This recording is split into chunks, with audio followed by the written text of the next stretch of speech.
Hi, and welcome to Made for Marketers, the series where marketing leaders share their smarts in strategy and execution to power the customer journey and drive growth. And today we're talking about customer experience in B2B marketing. And joining us to share her smarts is Rushenka Perera, Head of Marketing at SAP. Rushenka is a marketing veteran, over 25 years experience, has really made her mark in the tech sector, where she really leads the team to drive everything from strategy through execution, from brand right through to lead generation. So it's really quite a broad and clear portfolio. Rushenka, thanks so much for joining us today. Thanks, Janine. Good to be here. Great. And you notice my background's a little different today. We're casting from the office today for the first time. So slowly moving out of full-time work from home mode. But I can see it looks like you're working from home today. Yes, absolutely, and probably will be here the rest of the year. Yeah. I think that's the way for most. But thanks for taking the time out of your agenda to spend with us today. I was keen to get you on and have a chat, particularly around customer experience, because I know that you guys obviously play heavily in that space, not just from a brand perspective, but a lot of your content, the personal content that you push out on LinkedIn and other things, is in and around that idea of customer experience. And so I'm interested. We know that there's been a big explosion in the importance of customer experience, kind of across sectors. I'm interested in your view on what that really means for B2B, which sometimes obviously kind of trails behind its B2C sort of cousins, if you like. So how do you think about customer experience in a B2B context? Yeah, so I think that CX or what we've now evolved to experience management is really relevant to anyone, regardless of whether it's B2B or B2C. So buyers across the board have a lot of more choice and obviously a lot more accessibility to information. And so therefore you really need to differentiate on service or experience to make an impact. And the differentiation from a B2B perspective is really understanding the needs of your audience. So that getting back to that segmentation and then being able to deliver to it. And people do remember their experiences, which is why we talk about experience management. People don't really remember what you said so much, but they do remember how you made them feel. So it's really important to make sure that whatever you're doing, you're delivering to differentiate yourself with that experience. In our line of work, we see obviously a lot of companies who, in terms of what they're doing for customer experience and experience management. And, I really want to call out somebody that we've worked with Qualtrics software. So Qualtrics is an acquisition that SAP made in the last 2 years. And that's all in that experience management space. So Chobani, who's probably very familiar to most of you, is a brand who really identifies in terms of segments and how to evolve their brand. And Chobani uses feedback at every stage of that product life cycle to develop their products. And they do this by using the Qualtrics product to actually pulse their customers and to understand what their changing needs are. So, the yogurt pouch, you see that prolifically in supermarkets. That was a Chobani that first developed that in response to consumer feedback that they wanted something more portable. Then you've also got, I don't know if you've seen the Chobani flips. So they're the ones where you can add chocolate or nuts to your yogurt. Another piece of feedback they took from their customers. And then most recently Fitex, which is a high protein type yogurt, which is no added sugar. So again, appealing to a very different market segment. Even though the Chobani yogurt really has no added sugar already, this is actually moving it further along with the protein aspect. It sounds like, from a customer experience perspective, it's not actually just in the moment experiences, but it's really identifying. It sounds like that example that you shared is identifying the cues that you're picking up from customers along all of the various touch points and using that to inform decisions for product development, for service delivery, for how you might engage, what kind of aspects you start to pivot and shape your business around. Is that how you see it? Yeah, absolutely. And of course that's a B2C example, but I related that because it's easy to relate. But with our customers, also the who do B2B.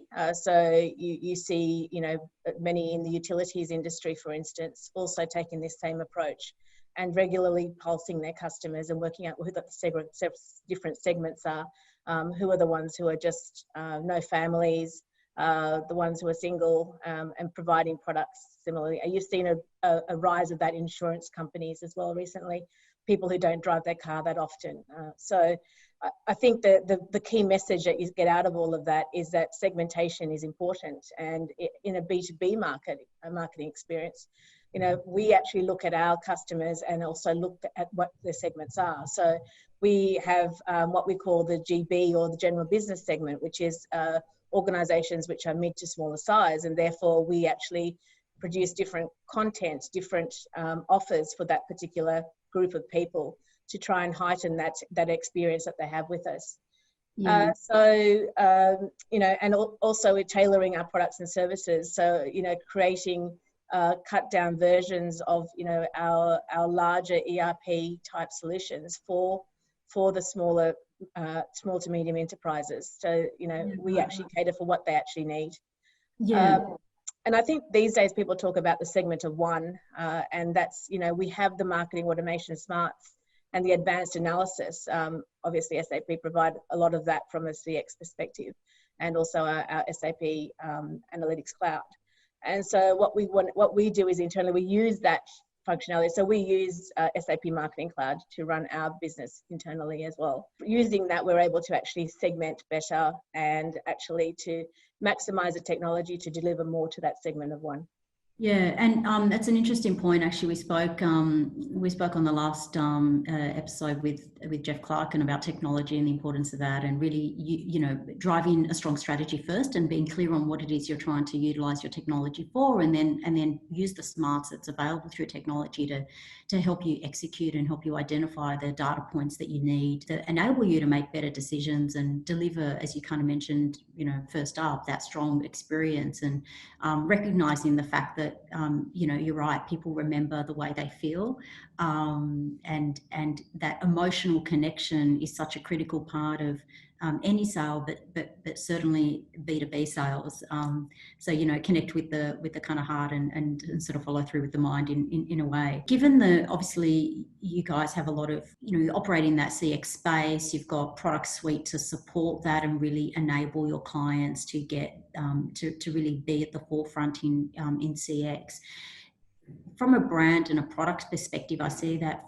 How do you translate that to your own team, and from a marketing perspective, and just really keeping that customer centricity top of mind? You talked about utilizing Marketing Cloud, obviously, SAP Marketing Cloud, but from a kind of a mindset perspective, how do you engender that into the team? Yeah, so we actually go to market with an industry focus in Australia and New Zealand.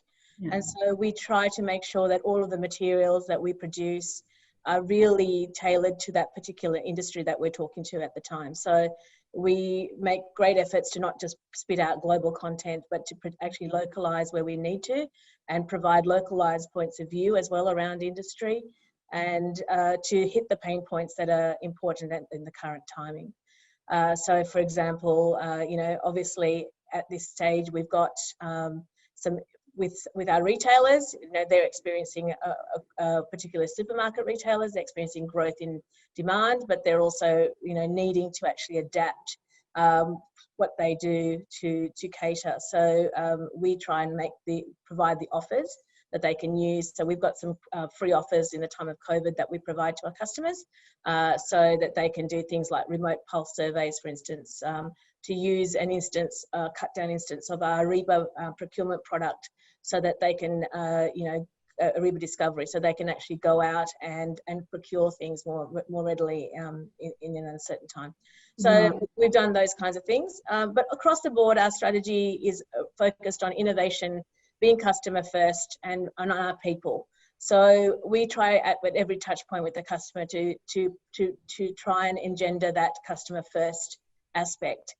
So I think a good example is our go live. So, from a software vendor perspective, usually the win of the software is a highlight for the company. But from what we're trying to do is to make sure we understand that they're implementing the software, and the going live is actually a really important milestone for our customers. So we seek to celebrate that with them. When they do go live, we send them SAP merchandise, we send them cupcakes and balloons, and we actually celebrate with them.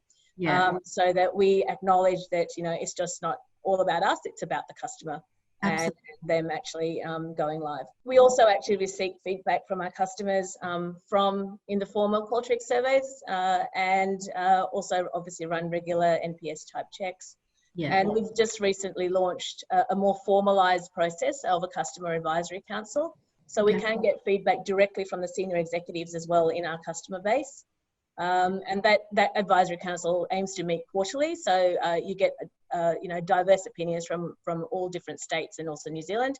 And then we also have, one-on-ones feedback from those people as well. Yeah, so it sounds like you've got quite a few touch points there, and it sounds to me like you've done a good job of really understanding what that life cycle of a customer is. And that point, I love that point you raised about recognizing the importance of a go live date for the audience, and really sort of looking at the journey, if you like, the customer journey from their perspective rather than from the brand perspective. Because often we know with lots of technology products implementation, that implementation period can be quite challenging for many organizations because of the change management and all the other aspects that go along with it. So kind of being on their side with that and recognizing that key milestone as a win, I think is a great piece. And it does sound like you've got, through the use of technology, but also by the sounds of it, through the use of just your kind of strategy, have got those key touch points in place where you can identify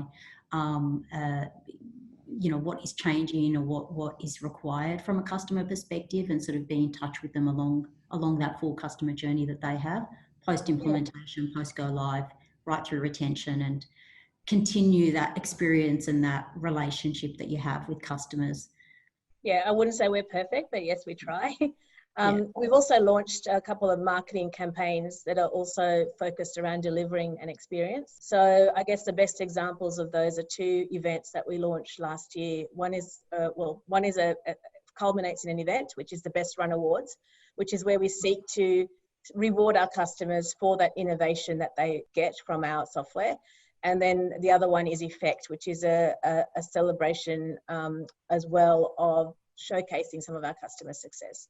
Great. So last year, with Effect was the first time we ran it. We really wanted to go big on the surprise element. So we had international keynote speakers, we had entertainment, and with the Best Run Awards, we had Chef Nellie Robinson of the Nell restaurant come out and talk about what the people were going to eat. We gave the guests posters of their submissions so they could hang in their offices so that they could remember, that they won an award. Nice. And we tried to make it much more of a celebration rather than business event, so a celebration of the customer. And with Effect, we tried to break that mold of what you would expect from an event, from a software vendor. Mm-hmm. And obviously this way, this year we're a bit constrained in terms of having to run a physical event. So we've gone all in on a digital event, and we're again trying to understand what customers would want to see at this time. So, running our regular events, we've seen that people are experiencing virtual event fatigue. Yes. So what we've done is really try to craft something which is a little bit different. So we've done it more in like a TV series or Netflix series type format. So just 3 half-hour episodes over 3 weeks. And it's each of them is created like a talk show, so it's more of an entertainment in going along with that, how you make them feel. So I hope that you guys will actually all tune in. So we actually launched that on the 17th of September. If you want to register, you can just go to sap.com/Australia/effect. Yeah, no, I did note that on, I saw the promotion obviously on LinkedIn, and that was the reason that I kind of reached out to you to say, get you on and talk about that idea of really amplifying experience over, particularly at the moment, we know that there's so much fatigue, as you say, going on with events and virtual events and webinars and those usual B2B formats, I suppose, in terms of how you might engage with an audience. So to see a tech vendor essentially breaking that mold a little bit and trying to bring what we know and love about the entertainment space into that kind of audience that you're trying to connect with, I thought was a really great move. So yeah, keen to just see how that one plays out for you. And I think that idea of, episodic content, short bites that people can really kind of consume in their own time without overwhelming the audience, but still delivering, the content that you need to deliver, and getting that connection is a great one. So yeah, good luck with that. See how it kind of rolls out. Yeah. Yeah. Always interesting with experimenting things. Obviously a big part of, in a B2B organisation, certainly in that ability to drive CX across the organisation means that you need to constantly be in alignment with different parts of the business. How do you go about getting that CX agenda, if you like, aligned across different parts of the business, particularly when there is always so much pressure to continually drive leads and demand generation? How do you balance that? Yeah, so I think if you read any sort of Management 101 textbook that talks about getting executive buy-in, so the executive team is fully focused on that customer first pillar, which I spoke about before. Yeah. And so that obviously helps a great deal in helping us push through initiatives like I've just talked through. So, and it is extremely important for marketing to focus on brand and pipeline correction together, is my view. And so our team is really focused on both. And when sales understand the importance of brand, so by doing things like the Best Run Awards and Effect, we've seen quite a bit of perception change within the sales organisation about how brand can actually make a difference. And so, we try to balance a bit of both. Obviously, SAP is a heavily KPI'd organisation, and we have a number of targets that we need to meet. And so we do have quite a heavy demand generation program as well to help drive that. And the key I find there is really, if you can work with the sales team to drive those initiatives, but then what you're doing is explaining to them how you're adding in those customer touch elements and that experience element, then they actually, it works better. So instead of just talking about the experience and the customer touch element, but if you combine both and explain how you're going to actually benefit them in terms of driving a pipe for them, that makes a huge difference. Yeah. We also run a number of incentive schemes to get additional sales support. For example, with Effect, we'll have, award vouchers that people can win if they can get the right sorts of people to attend. So that, I think, is a very old marketing ploy, but it still works. It works. Yeah, not although a lot has changed in marketing, there's quite a lot that hasn't as well, right? So, but yeah, I love that that message around alignment from the perspective of knowing your audience and what's in it for them. And so in that instance, sales, what job they're trying to do, and how your program of work actually fits in with giving them what they want to, what they need to deliver as well, and really kind of constantly reinforcing those key messages. And I think, the point you raised there around brand, it's come up on a few episodes actually, is so important, and that kind of longer term brand investment that we make in terms of those consistent messages, the focus on experience, how we want the brand to kind of resonate and form a stronger kind of emotional connection with the audience, does actually drive pipeline. It just doesn't do it immediately. It's something that needs to be built and maintained over time. So I think that's a really important point. And as you say, for an organisation like SAP, where you do have, heavy KPIs and you've got certainly a strong demand gen function, that's not at the compromise of brand, and those two pieces can work nicely together. Yes. So that's a really good point. Yeah. You raised a really important point there around executive alignment earlier as well. And so maybe thinking about some other organisations or, marketing leaders that are in organisations perhaps where they don't necessarily have that strong alignment around the executive team and that sort of top-down focus on CX, and they're more maybe, pressured around constant lead generation. What advice would you give to them to start to shift that a little bit? Yeah, I mean, in our context, the fact that, the move to cloud really helped, because of course the importance then shifts to customer renewal. Based on our economy, a lot more businesses are moving much more to that subscription type model. So if you're in that kind of industry, then that was obviously going to help. But I think the thing to actually get across is that brand helps drive inbound. So look at your inbound figures, how many calls you're getting, how many chats, etc., and measure that in terms of your brand activities that you're running. So, you know, we did a big brand investment last year, and I was able to show that as a result, you know, we drove a significant increase to our website traffic as a result. We had an increase into our call center as a result.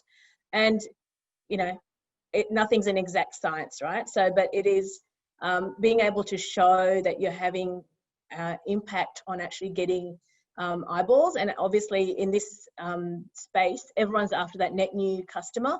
Yes. So if you can get that net new customer in the door, so again, look at how many net new customers you're getting in the door, and put those statistics forward so people understand that, you know, brand helps drive that net new customer, and brand helps drive, you know, traffic, which is, you know, which you can use to then put into your marketing automation to nurture them along the buyer's journey. So, yeah. And then obviously we do a lot of tracking. So we have a brand tracker that we use to measure our success. So, and one of the things that we measure is purchase consideration. So we measure all the other things in terms of brand resonance and awareness and sentiment. But the most important thing that I actually show the executive team is the purchase consideration aspect. So how are we tracking against our competitors in that space? And what are the levers that we need to pull to actually increase that purchase consideration? And when you look at purchase consideration levers, a lot of that relates back to that customer experience aspect. So that's what I would actually bring out to the fore to those kinds of marketers to help them actually get that message across. Yeah, that's a great point. And I think sometimes we fall into the trap of thinking about brand as this esoteric sort of thing, but actually there are lots of metrics around brand, and it's about aligning those key metrics to the goal that you're trying to achieve. And so you're spot on there is, you know, use the data. So delve into that data and really try and interrogate the kind of correlation between the brand activity and how that's driving pipeline. So thank you so much, Rushenka. It's been really great to chat with you, and you've shared lots of great examples there around, you know, your client base and how they're using CX, but also, of course, as a business and as a team, how you're doing that as well. Really appreciate that, and I know that it'll be really of a lot of value to some of the kind of the listeners out there. But before we let you go, it's time for our segment Skip or Play. We'll throw over some content creators and content formats at you, and ask you if you'd like to skip or play. Are you ready? Okay. Go ahead. Simon Sinek. Play. Right. The Great Gatsby. Play. Good. Stranger Things, the Netflix Play. series. Definitely play. Minecraft. Skip. Yeah. Your kids might disagree though. The Australian Open. Oh, play. Yeah. Mamma Mia. Play. I've watched all of them. Oh, really? Game of Thrones. Play. Play. I think I'm probably the only person who hasn't actually seen an episode of Game of Thrones. And Kanye West. Skip. Fair enough. Well, thank you. That's just a bit of fun. Thanks so much for spending this time with us. Really appreciate it. For anyone that does want to get in touch or reach you, what's the best way for them to do that? Yes, they can email me. So rushenka.perera@sap.com. Well, thank you so much again. Thanks for having me, Janine. For everyone else out there, if you like this episode, please do share it, like it, put through any comments that you have, and we'll see you in the next one. Thanks.